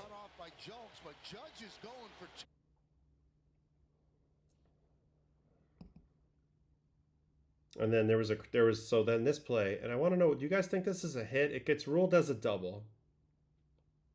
And it's a bases clearing double at that. But I don't know. It's hit right at the fielder, right? Just eats up the third baseman. Yes, he hits it 109 on the ground, so you have to factor that in for difficulty of play. But ends up being a bases clearing double. I feel like he's playing pretty far back. He just doesn't get in front of this ball. If I'm pitching, this kills me that this is called a hit. This cripples me.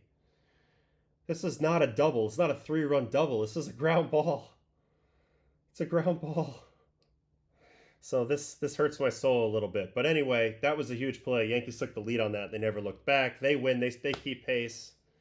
And as my father would say, you got to stick your Labanza in front of that ball. You got to square it up. You pick it up off the ground. You make a good throw to first, and you don't rub it. You don't complain about it. All right? So that's how I was taught. Wear a cup if you don't like it.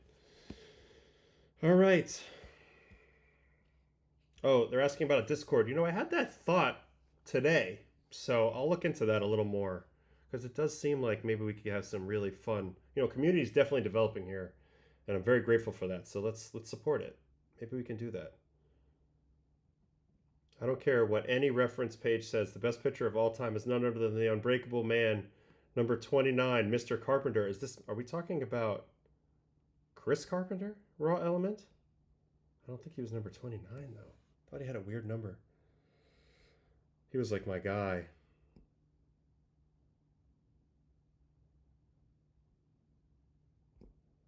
I really wanted to be this guy when I was a Cardinal. Even more so than Wainwright. Like, this guy was my kind of pitcher. Yeah, number 29. I freaking love this guy from New Hampshire. Freaking hockey player. Guy was scary as shit. Here we go. Guy was scary as shit on the day that he started. I used to be the one that would be down in the dugout with extra hats, extra jerseys, extra undershirts, because this guy would sweat through all his stuff every half inning in that Midwest heat in St. Louis. He would come off the field and he would demand a new shirt. And Ricky Ottavino would be there like, here, sir, here's a fresh shirt. I cut the sleeves just like you like it. And here's your hat so that you don't drip all over yourself. Good luck, sir. Would you like a fresh piece of gum? And then he would go out there and throw a complete game shutout. And I was like, how come I can't do that? But yeah, he was the freaking man. He had injuries derailed him. But wins the Cy Young 2005, comes in third in 2006, wins, and then comes in second in 2009. I got called up in 10, so he was right in the middle of his late career run before. He had some weird nerve injuries, but 237 and a third is a beast. There was the 1-0 famous playoff game between Halladay and Carpenter. The Carpenter outpitched Roy Halladay in Philly. My guy John Jay with a great play in center field in the 9th inning of that game. Anyway, these are all things that I have in my memory bank when I used to be a Cardinal minor leaguer.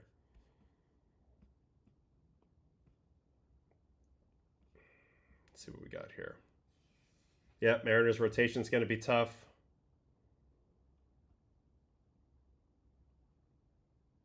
Oh, I used to turn the crap out of my body. But when I was, that's as a pitcher. Because I don't wear a cup when I pitch. That's uncomfortable. But when I played infield, I was taught to square it up. That's different. You square it up, you protect your face, you get in front of it, you get your glove down. So I was more talking about, like if I was playing infield position. How often did I petition for a score change? A lot of times, and I only ever got a call overturned one time, and it was because it didn't take a hit away from a guy. It just turned a guy's triple back into a double and saved me an earned run. Every time that it would have taken a hit away, I got denied, even though some of them were pretty egregious, obvious errors. Very hard to get them to take a hit away from a player this day and age. All right. Halladay was my guy. Jays could have had them both at the same time, but gave up Carp early. Yeah, they did. And Carp, honestly, Big Carp, he found it when he got with Dave Duncan and when he got with the Cardinals. He figured out who he was as a pitcher, and he became a beast. He's one of the hardest working players I ever witnessed. And he was very inspirational to me when I watched this guy in the spring trainings that we were together and the little bit of time that we were together in the big leagues. And he had such an impact on me, whether he knows it or not, which is interesting.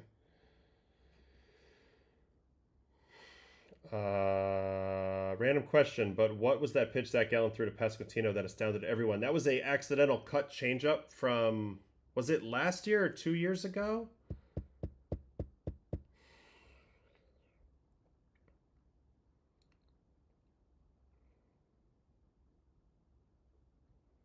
I think it must have been last year. No, maybe 24. Maybe 23.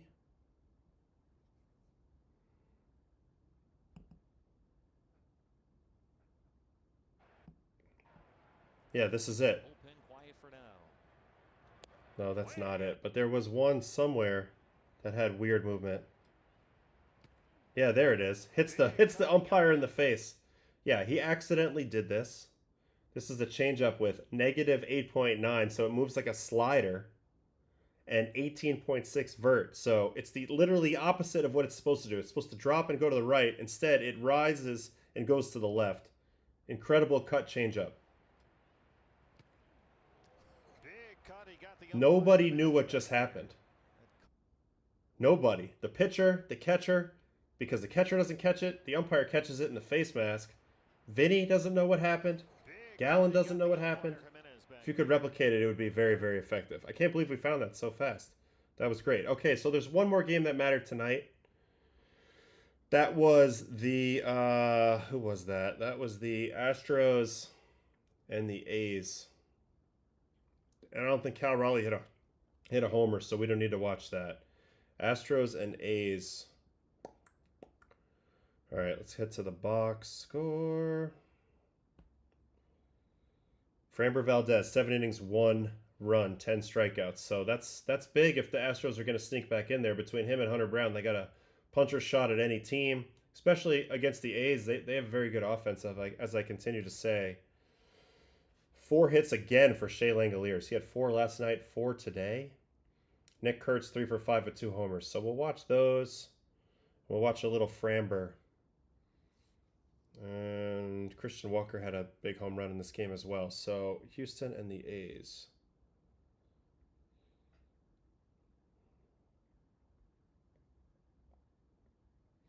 Did you ever throw a fastball when your catcher asked for a changeup? No, never. Someone is going to give Framber a bag this offseason. I agree. They are. They're going to. Yeah, it was an accidental seam shift, or there was a scuff on the ball or something. Very weird pitch. Very, very bizarre pitch. All right, so let's see how the Astros scored early here. Caratini gets an RBI hit here. And they needed a win. They needed to have a good offensive performance. No, I'm not still in contact with Carp anymore. I mean, I think I saw him a couple years ago randomly, like in Jupiter or something in Florida, but I see Wainwright from time to time. He was a mentor. You know, I mean, you see these guys, they pop in and out at times. You know, Al Leiter's a guy that I talk to when I see him. You know, different guys. John Franco, you know, David Cohn. You know, just different guys, old school guys. Andy Pettit, big time mentor as well. Let's see here. Double. So here's an Altuve double. Cutter away. I think JT Ginn was a Mets prospect. Does that make sense? Pretty sure that's true. Yeah, Bangaliers. I love that nickname for Shea. So not that much there. I mean, there's some stuff. Where's the big home run by Christian Walker? Here it is. It sucks because it's off my guy Scott McGuff, but we're going to get clipped here. Boom. Seawalk. 107.4. That place is played like a bang box. All right. Framber, but first let's just watch Kurtz's 2 home runs and then we'll watch Framber. So Kurtz, one's off Valdez. You know what? We'll just start going Framber and then we'll get to Kurtz eventually. So first pitch of the game is a hit from Langoliers because this guy just is raking right now. 4 hit games back-to-back nights. But then Framber decides, I got my A shit today, and I'm feeling it. And notice there's no rookie catcher back there to get abused. So curveball in the dirt, 1 out there. Soderstrom, sinker. Ooh, nasty. And we've seen some left-on-left sinkers. That seems like an approach to Soderstrom. You saw it a lot with the Red Sox. Crochet pitching into Soderstrom. Totally early, all pitching in left-on-left. Valdez does here as well. So this is why it's also another fun thing to do the stream and to watch the context of how these guys get pitched, because you might remember something from last week and then you see it pop up the next week. Oh, he watched that video. He said that works. I'm going to do that. So Framber obviously watched that video and he punches out the side in the first inning. He's got such a good curveball. It's one of my favorite curveballs in the game. It's not quite McLean level of spin, but it's almost as good as McLean's curveball. And it's from the left side, so I really love that. Second inning, Colby Thomas. Another curveball. Now he's got a 5-0 lead, so he's just going to pound the zone. 3-pitch strikeout of Kurtz the first time through, so let's watch the whole at-bat. Ooh, such a nice bender. 0-1, he's going to double up. Ooh, gets the chase below. Triple up. So gives him 3 curveballs for the strikeout the first time. Okay, we'll keep an eye on that. Here's the ground out. This is the other huge part of Framber's game. It's just incredible amount of ground balls between his sinker and his changeup.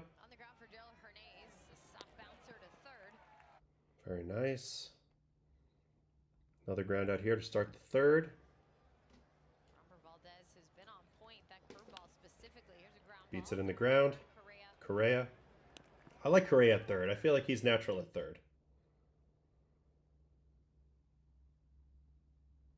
Walk here to McCulver, and then it's Langoliers, that man again. Another hit here. Sinker. See how he and stays through it. Nice. He's on everything right now. Jacob Wilson.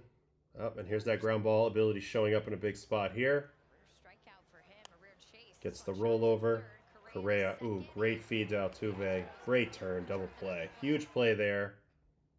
4th inning. Soderstrom. Ground out. Again, lefties have been abusing this guy in with fastballs. There it is again. Good positioning. Dubon. Very good defender as well. Nice play. Rooker going to strike out for a second time. 3-pitch punchy, so let's watch that. Front door sinker. Raises the arms up. Oof, very nice. Curveball. Very nice. So, front door, paint, curveball, filth. Then we got a walk, and then here's the second at-bat versus Kurtz. So remember, 3 curveballs the first time. Curveball, ball, curveball again. So he starts him with 5 curveballs in a row. Now he's finally going to get a sinker here. Wow, gets him auto swing off the plate in. What a sinker. But this is what Kurtz does so well. Kurtz can open up the front leg like this. He opens up the front leg but can lag the bat and still stay through a ball to the other side of the ballpark. And with authority. This is 113.4. This is why he's one of my favorite hitters in the game. It's a unique ability. It's Jim Tomei. This guy's Jim Tomei. And then another ground out here. I mean, whenever he needs it, he can get one. Easy roll over there. So that's through 4. 5th inning. Harris is going to get the treatment. Ooh, this time a changeup. Oh, and a really good one at that. Wonder if he's kicking it. Negative 3.1. Spin rate's kind of low. Could be. Look at this pitch. You can't really see it because he's blocking it, but that thing just really dove. All right, now he's going to give up a hit to McIlver. Curveball. Never seen this guy hit before. Must be a September call-up. Single up the middle. Langoliers. 3rd hit off of Framber. Man. All 3 different pitch types, I believe, as well. Even stays through a changeup. Him and Kurtz, man, these guys rake.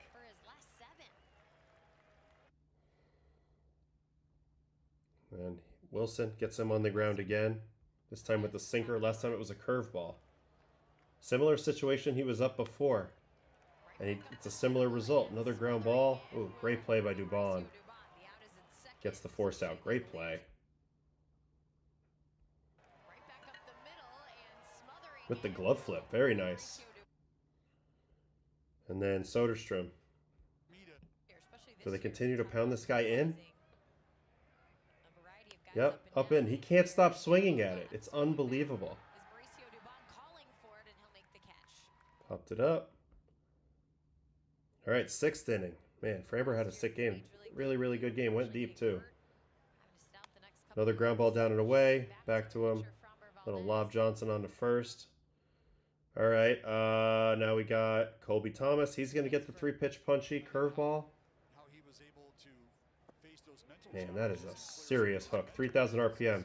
Very similar to McLean's curveball, just from the left side with a little higher arm slot. All right, Kurt's 3rd at-bat. So we have a strikeout on a curveball. We have a hit on a sinker to the opposite field. Goes back to that curveball attack. Yep, that makes sense. Prove to me you can hit it. Fouls it off. Gonna go to it again. Misses down. Now comes the sinker.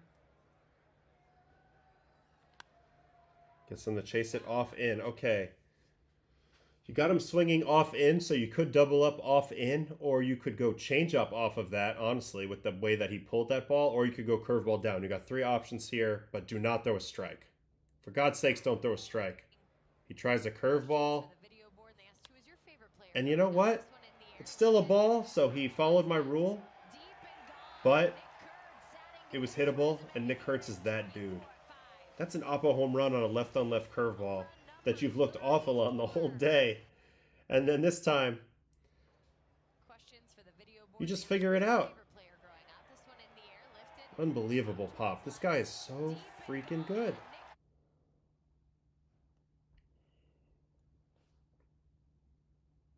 I love the way his hands are already back. I continue to say it, but it keeps him in such a good position. Uses the whole field. This is impressive. And this is such a good pitcher who's pitching a really good game in this game. So you're getting good Framber in this game. Gets embarrassed the first at-bat. Flips the script the next 2. All right, then we got a fielding error. Yeah, I guess part of it's the ballpark, but still, though, he's really good. Really good. I wish other teams would. Other teams probably wish they drafted him. Well, here's going to be a single. So he does get in a little bit of trouble here. Home run, single, single. All with 2 outs. Well, error single. Ooh, Correa. Correa almost gets hurt here. Trips over himself. Dude, you okay? Oh, look, he cleats himself.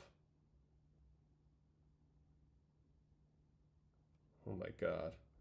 But needs a big out. What does he get? A ground ball. That was a home run in all 30 ballparks. All right. Yeah, see, I didn't think it was a cheapie.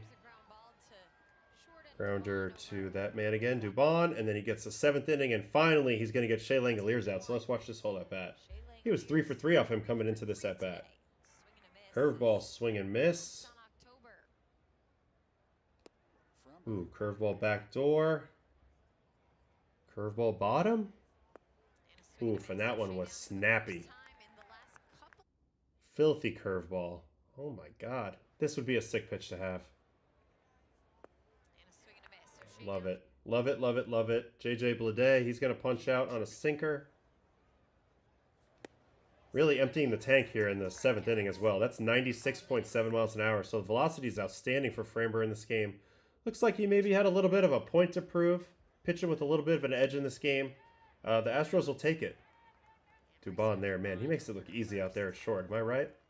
Really easy. So that's Framber. And the Astros, they win. That's a must-win for them. Every game here on out is a must-win. Now I'm curious about his velocity because it feels now like it was up. Nope, actually not up at all. Very normal. 17 whiffs is quite a bit. 35% whiff for Framber is really, really good. Yeah, nothing really to say. Great job by Framber Valdez. We've watched all the games that mattered tonight, I believe.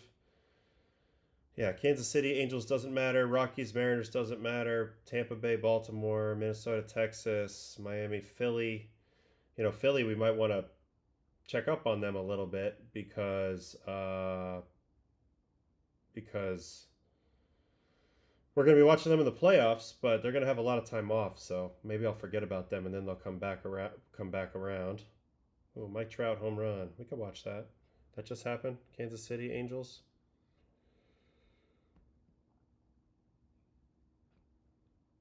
What time is it? 11:50. We have to wrap it up in a minute, folks. I do have to do a show tomorrow. I don't know what the heck I'm going to talk about on that MLB stream since I've watched it all today, but I'll find something. All right, Mike Trout, homer. Oh, we don't have the view, but we'll get it from here. Ooh, is that like right center at 108? Where's this ball go? Oh, dead center. It's about how I wish my golf shots would have been, but they weren't quite like that. Dead center, beautiful shot. Let's watch Trout again from the side because it never gets old how quick it is. Yes, Cubs vs. Padres is now confirmed. Oh, so he didn't think he got it, but such a powerful swing. Great freaking swing. See if the pencil's working now. Is the pencil working now? Yeah, pencil's working now. I noticed this the other day. If you watch Trouty, he's doing a move now with the back foot. Watch the back foot move in his load. He steps back. You see that move into his back leg, and that's when he initiates his leg kick. There's actually a back step. This is something that Arenado used to do, and a lot of guys do. But I just wanted to note that that's a technique. It's another way to get loaded into your back hip. It's another little trick of the trade. So for the kids out there, if it's good enough for Trout, it might be good enough for you. Muncy does the step back occasionally as well. Good call, Philip. All right, we'll do probables in a minute. Let's recheck the chat here. All right, looks like the poll is now going to be wrapped up. The Metros obviously with a huge advantage in the poll. So thanks for everybody who participated in that. And we're going to end up here. Mar wants to see the Bartolo Colon moonshot. Well, let me see what questions we have. Who gets the AL MVP? I'm still don't have the vote yet. I still think if the vote happened today, it would be awfully close. Starting to see Cal getting some momentum now.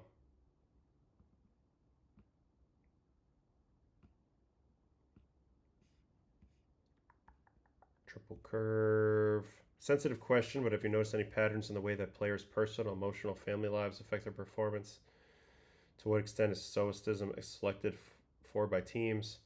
Yeah, I mean, I can speak to this.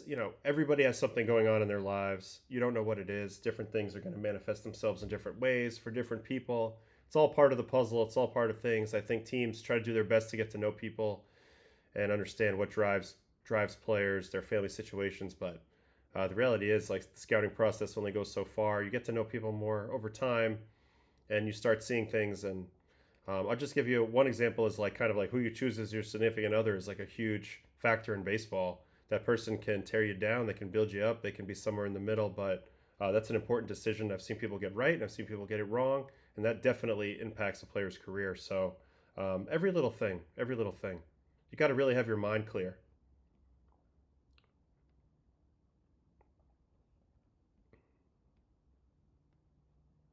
Play at this level, is there already a filter applied by teams in recruiting? Not really. They're just looking at talent, and then of course they try to get to know the person, understand the person as well as they can, but there's a lot of measurables now. I would say I don't know about a filter applied. I don't know. There's room for a lot of personalities in the sport too, so it's hard to just automatically discount any one type like in a filter.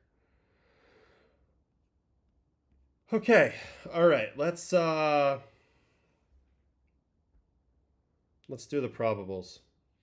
Here we go, another massive game. They're all massive from here on out, but these are all the new series that are kicking off tomorrow. There are 3 games left in the regular season. Here we freaking go. Miles Michaelis and the Cubs are a TBA. That game ultimately doesn't really matter. Twins, Phillies, this game doesn't matter, but it's Joe Ryan and Aaron Nola. It matters a little bit. Oh, shit. I did it again. Sorry, guys. Aaron Nola, it matters a little bit. This is how tired I am. Because is he going to be a part of the Phillies pitching plan in the playoffs? So hopefully he will pitch well. White Sox, Nationals, this game doesn't matter. It's Yogo and Cade Cavalli.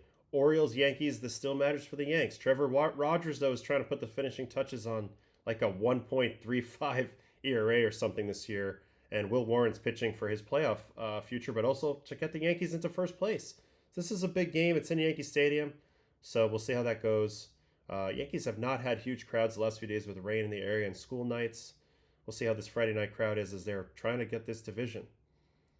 Rays and Blue Jays, Hauser and Bieber. This is a great pitching matchup. Hauser's been great this year. Shane Bieber has also been really good and encouraging for the Blue Jays. They'd like to see him have a really good showing tomorrow as he heads into the playoffs for them, and they're trying to hang on and win the division as well. Now, this series is outstanding. Tigers, Red Sox, Casey Mize, Kyle Harrison, both teams need these games. This is highly competitive. This is essentially playoff baseball right now. Harrison making his second start for the Red Sox. Rangers, Guardians, Jack Leiter looks to close up his season. Pretty nice year for him overall. And the Guardians, this is a big game for them. Slade Ciccone, he's been good for them lately. Mets, Marlins. So this is going to get interesting. Sprout and Sandy. It's nail-biting time for sure. And I do feel like this is just an interesting dynamic. It's not going to be a very full stadium, but the fans that are going to be there are going to be Mets fans. That adds a little bit of an interesting layer to the atmosphere in the ballpark in Miami. Sandy has been pitching really well in the second half. Sprout, this is the biggest game of his young career. So 7:10 tomorrow from the 305. Pirates, Braves. This game doesn't matter. Mitch Keller, Joey Wentz. Reds, Brewers. Huge game for the Reds. They get an all clinched up Brewers team, but the Brewers do not lose with Quinn Priester pitching. Zach Littell goes for the Reds, so we'll see. Astros, Angels, Jason Alexander, and every game's a much-win game. For the Astros, he gets Kyle Hendricks. This could be the last start of his career. I believe it is the last start of his career. I think he's announced that he's retiring after this game. So, Kyle Hendricks, great career there. Diamondbacks, Padres, Gallen, final start of his season, unless they can find a way to snake their way in, but that would take some serious losing from the Mets and the Reds. Yu Darvish goes for the Padres, tuning up for hopefully a postseason role for him. Dodgers, Mariners, Emmett Sheehan. Dodgers are all clinched up, so now they're just tuning up for their playoffs. They're probably getting that bye. And Mariners are a TBA. They're all clinched up as well. Royals, A's, this game doesn't matter. Noah Cameron in a TBA. And Rockies, Giants. Giants are cooked too. So German Marquez looking to close out his season strong for the Rockies. And they're in San Francisco. That is it for tonight's stream.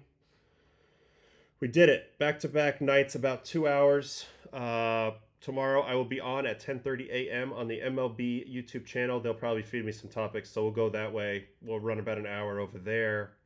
And then baseball after dark again tomorrow night. Got to do it. Friday night. We're going to have it 2 more nights as we head into the end of this year. So thank you so much for hanging out with me again. This chat continues to be awesome. And I really, really appreciate you guys. So I'm going to go to bed, and we'll do it again tomorrow. All right? Thanks for hanging. See you guys. Bye-bye.